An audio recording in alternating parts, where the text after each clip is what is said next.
Good morning, dear students. Today we are going to do chapter number 2, Elements, Compounds and Mixtures. This is very important chapter, so stay connected till the last. We all know that everything around us is made up of matter. To simplify our work, we can divide matter into two types of substances. One is pure, other is impure. Further, pure substances can be of two types, elements and compounds. So elements are the pure substances which cannot be broken down into any further simpler substances because they are made up of only one type of particles. So they cannot be broken down into anything simpler by any means. Till now, 120 elements have been found, and all the substances on earth are made from these. Out of these, 92 are naturally occurring, and the rest have been prepared artificially, and they are called radioactive elements. On page number 20, you can see a periodic table which is given. Actually, this periodic table is arrangement of all the elements.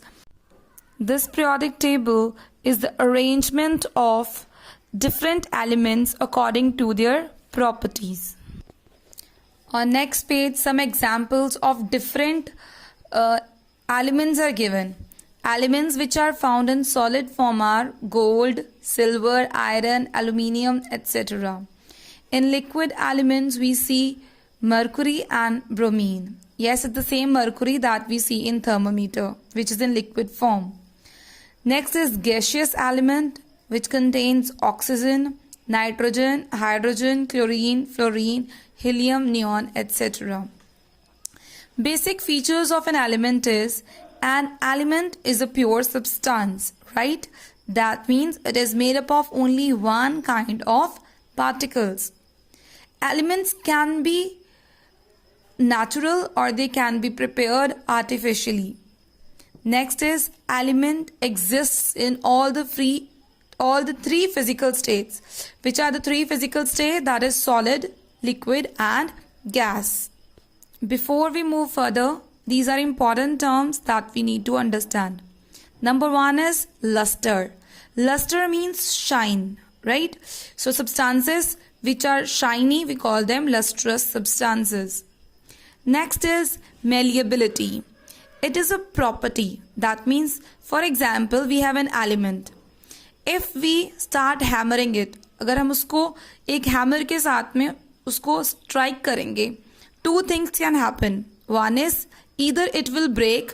Second thing, it will not break, but it will change its shape. It will become thinner and spread wider, right?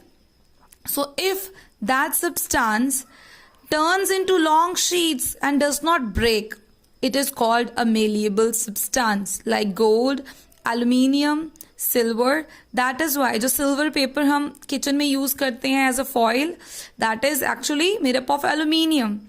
It has been converted into sheet, right? Okay, next is ductility. Now this is that we can change a substance into thin wires. We are cutting into thinner and thinner wires, but it is not breaking. So it has a property of ductility. Next is conductivity. That means the substance is capable of allowing the heat and electricity to pass through it. If they do so, they are good conductors, and if they do not allow heat and electricity to pass, they are bad conductor or insulators. Examples: copper, silver, iron, aluminium are good conductors of heat and electricity, while wood, rubber, plastic are bad conductors. Now just we have divided matter into pure and impure substances. Then we studied that pure substances can be elements or compounds. Now elements can be further divided into four categories. Either the elements can be metals or non-metals or metalloids, and if not, then they are noble gases.